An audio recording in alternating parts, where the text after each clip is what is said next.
Catherine Susan Genovese, known to her friends and family as Kitty, was a vibrant young woman living in the bustling metropolis of New York City. She was known for her infectious smile and warm personality. Born in Brooklyn in 1935, Kitty grew up in a close-knit Italian-American family.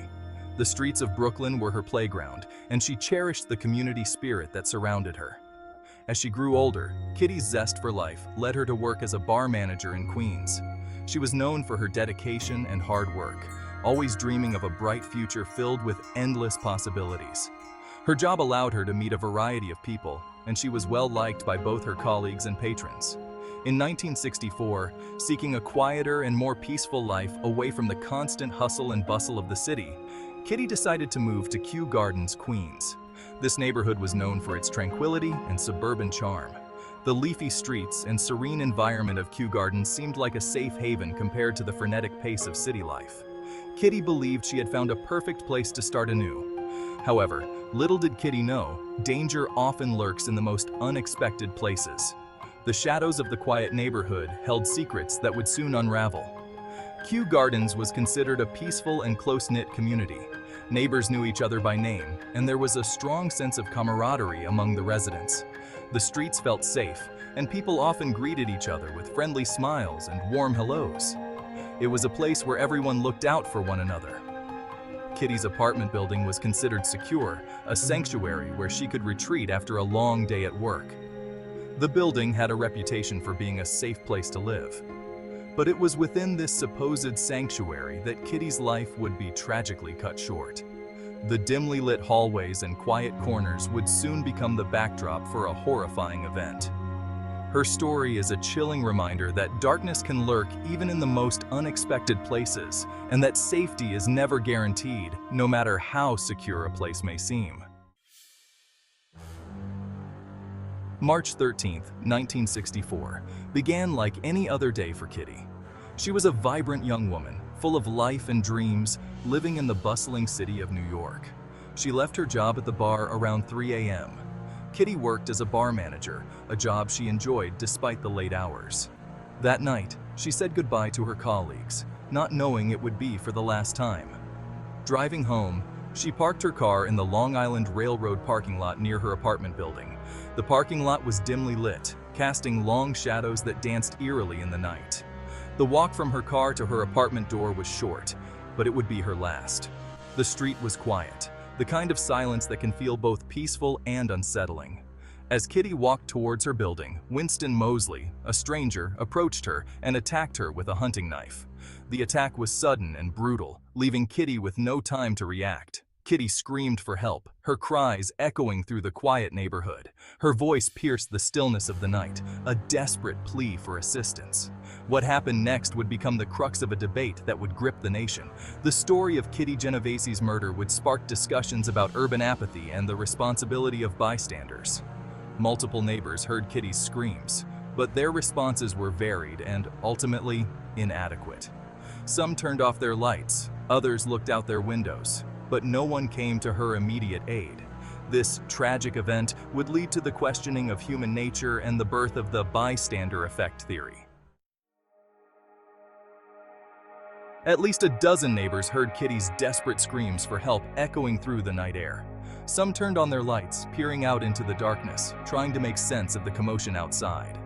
A few even opened their windows and yelled at the attacker to leave her alone, their voices filled with urgency and fear. However, none of these actions deterred Moseley, who seemed undeterred by the attention. He continued to stab Kitty, leaving her briefly and returning twice to continue his brutal attack, each time more determined than before. Why didn't anyone call the police immediately? This question haunts the narrative of that tragic night. This question became central to the story, sparking debates and discussions across the nation. Some claimed they didn't want to get involved, fearing repercussions or simply feeling it wasn't their responsibility. Others said they assumed someone else had already called the police, a tragic miscalculation that cost Kitty her life. Whatever the reasons, the inaction of the bystanders that night would forever be etched in the annals of crime history, a chilling reminder of the consequences of silence and apathy in the face of violence. The police were eventually called, But it was too late for Kitty.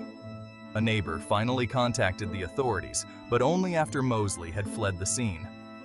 Arriving at the apartment building, police found Kitty lying dead in the hallway just steps from her apartment door. The investigation began immediately. Detectives canvassed the neighborhood, interviewing residents and searching for clues. The brutality of the crime and the fact that it occurred in a seemingly safe neighborhood shocked the city. The pressure was on to find Kitty's killer. Little did they know that the man responsible was already in custody for another crime. Section 5. Moseley's background and motives. Winston Moseley, a 29-year-old business machine operator, was arrested a week after Kitty's murder. He was apprehended during a burglary, and police quickly connected him to Kitty's death.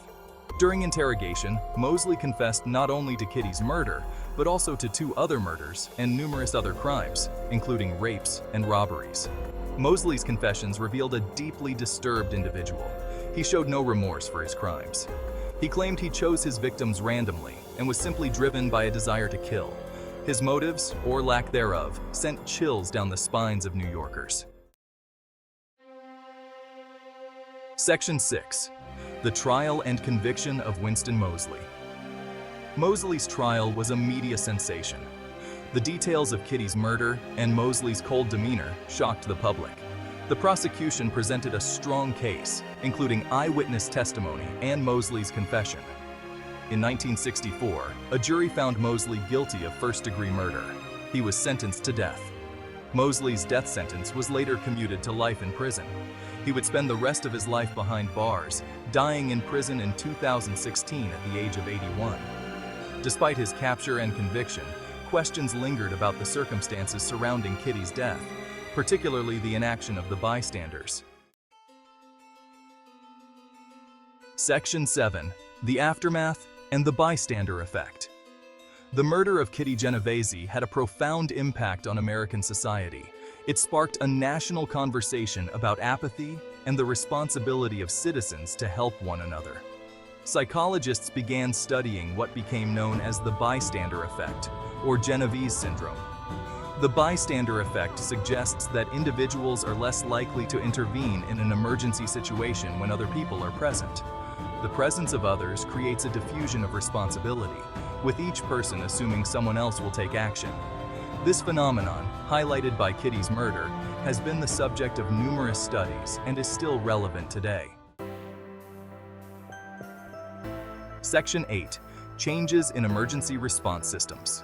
The Kitty Genovese case also led to significant changes in emergency response systems. Prior to Kitty's murder, there was no universal emergency number in the United States.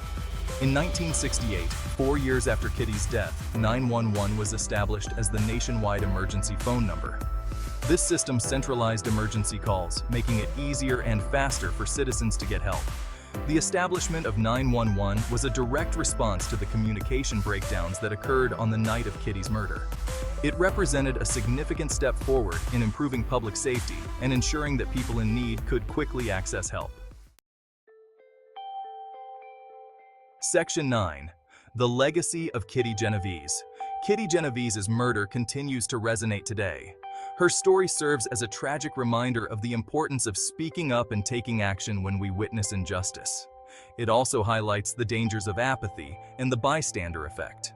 The case also led to the implementation of Good Samaritan laws in some states. These laws offer legal protection to people who provide assistance to those in need, even if they make mistakes while trying to help. These laws encourage people to act in emergencies without fear of legal repercussions. Section 10. Conclusion. Remembering Kitty and fighting apathy. Kitty Genovese's murder was a horrific crime that shook a nation. It forced society to confront uncomfortable truths about apathy, responsibility, and the fragility of life. While Kitty's story is a tragedy, it also serves as a call to action. By remembering Kitty and understanding the factors that contributed to her death, we can work towards creating a more compassionate and proactive society. We must strive to be upstanders, not bystanders, and to always fight against the instinct to look away when someone needs help. Remembering Kitty's story can help prevent future tragedies.